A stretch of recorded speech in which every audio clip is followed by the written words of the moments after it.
Le 14 mars dernier, DeepMind, la filiale de Google, a révélé son nouveau projet baptisé Sima. Il s'agit d'un agent IA capable de jouer à des jeux vidéo en 3D sans jamais les avoir essayés auparavant. Son nouvel agent est capable de conquérir une large variété de jeux en monde ouvert, comme Grand Theft Auto. En se basant sur les instructions des humains, l'IA peut mener à bien une large variété de tâches. Cette IA est entraînée en collaboration avec plusieurs studios du jeu vidéo. Elle a été entraînée sur 9 jeux différents et 4 environnements de recherche dont l'un a été construit avec le moteur de jeu 3D Unity. Dans ce monde virtuel, Sima a reçu pour consigne de former des sculptures à l'aide de blocs de construction. Ceci lui a permis d'apprendre comment s'adapter à différents types de jeux vidéo avec leur style graphique propre et leurs perspectives spécifiques. Alors, comment s'est déroulé l'entraînement? Afin d'entraîner Sima, les chercheurs ont tout d'abord enregistré des humains en train de jouer aux jeux vidéo, tout en notant les commandes de clavier et souris qu'ils utilisaient. Ces informations ont ensuite été utilisées pour nourrir Sima, qui se base à la fois sur un modèle de mapping image-langage et sur un modèle vidéo, ce qui a permis à l'IA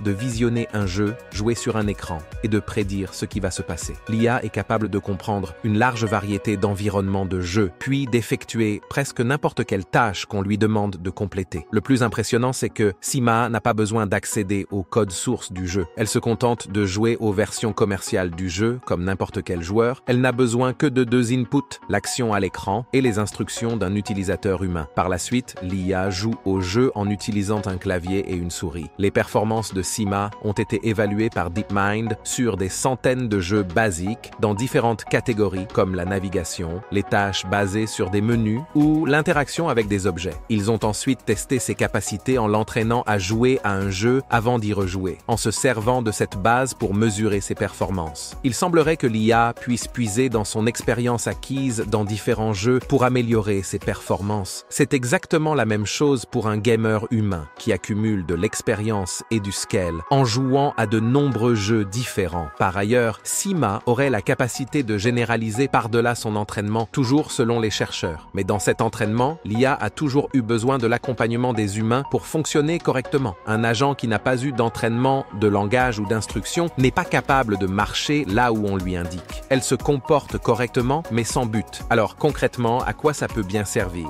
Selon les chercheurs, la capacité de Sima à suivre les consignes et à compléter des tâches dans les jeux vidéo ouvre la voie à des agents IA capables d'interagir avec le monde réel. Il pourrait être possible de développer une nouvelle génération d'agents IA généralistes guidés par le langage. L'objectif ultime est de créer des agents capables d'effectuer des tâches plus sophistiquées en plusieurs étapes en se basant sur des prompts en langage naturel. La firme souhaite créer des systèmes et agents IA capables de comprendre et de mener à bien des tâches très variées de façon utile pour les gens, à la fois sur Internet et dans le monde réel. Dans un avenir proche, on peut facilement imaginer qu'une IA comme Google Genie crée des jeux vidéo pour que les IA comme Sima puissent s'entraîner au sein de ces simulations. Voilà. Croyez-vous que Sima pourrait contribuer à des avancées significatives dans le domaine de la robotique? Partagez vos avis en commentaire. Et si vous avez aimé la vidéo, cliquez sur j'aime, partagez-la et pensez à vous abonner à notre chaîne pour suivre avec nous l'évolution de l'IA. Suivez également le lien en description pour explorer notre blog lebigdata.fr et retrouver d'autres actus sur l'intelligence artificielle.